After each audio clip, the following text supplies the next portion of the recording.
So நம்ம லாஸ்ட்டாக போட்டிருந்த அந்த யூடியூப் ஷார்ட்ஸ் வீடியோவில் வந்து ஒன்று ரெண்டு பேர் கேட்டிருந்தீங்க, இந்த வீடியோ வந்து ஃபுல்லாக பார்க்க முடியுமா, இந்த வீடியோ வந்து ஃபுல்லாக போஸ்ட் பண்ணுங்க அப்படின்னு. ஏன்னா நானும் அதோட ஒரு ஹாஃப் தான் பார்த்துருந்தேன். ஸோ ஃபுல் வீடியோ பார்த்து ஃபுல்லாக அந்த கிவி பேர்டு என்னதான் பண்ணுது அப்படின்னு நம்ம பார்த்துடலாம். So let's go to the video.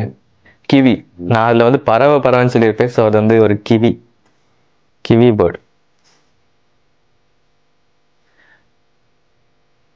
Okay, so ஸ்டார்டிங்லேயே அது வந்து மரத்தை தான் கட்டி இழுக்குதுன்னு நினைக்கிறேன். நம்ம சைலண்டாக இருந்து வீடியோ மட்டும் பார்க்கலாம்.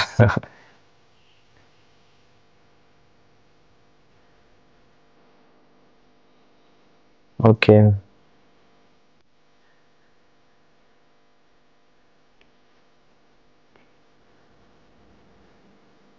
ஓ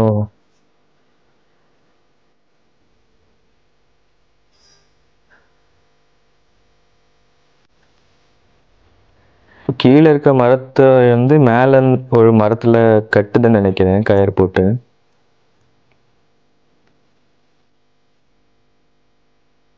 அதுக்கிட்ட ஹானி எல்லாம் வேற வச்சிருக்கு. ஓகே, ஸோ இந்த சீன்ல தான் நம்ம வந்து அந்த ஷார்ட்ஸில் பார்த்துருப்போம்.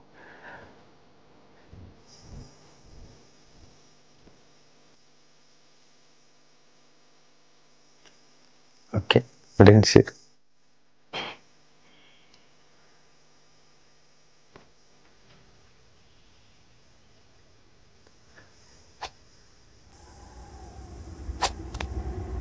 கரெக்டாக கட்டி இருக்கோமான்னு மேலே வந்து பார்க்குதா?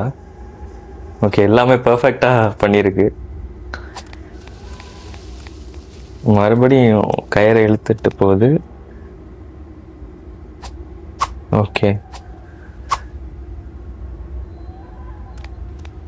இதுக்கான நேரம் வந்துருச்சு.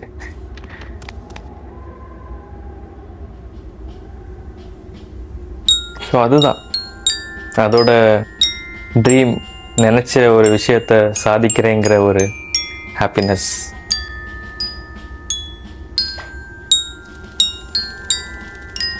அதுக்காக அது எவ்வளோ எஃபோர்ட் போட்டிருக்கு பாருங்களேன். இவ்வளோ மரத்தை எடுத்து அங்கே வச்சு அதுக்கப்புறமா அங்கே போய் குதிக்குது. ஸோ எண்ட் எப்படி வேணா இருக்கட்டும், ஆனால் அதுக்கு அது போட்ட அந்த ஒரு எஃபோர்ட் இருக்குல்ல, அந்த எஃபோர்ட்னால கிடைக்கிற இந்த ஒரு 50 or 40 செகண்ட்ஸ் ஹாப்பினஸ்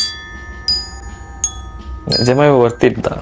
இப்போ நம்மள நிறைய பேருக்கு அந்த ஷார்ட்ஸ் பார்த்ததுக்கு அப்புறமா ஃபைனல் என்ன நடந்திருக்கும், முன்னாடி என்ன நடந்திருக்கும்னு எல்லாம் நம்ம யோசிச்சிருப்போம். இதுதான் ஆக்சுவலி நடந்திருக்கு.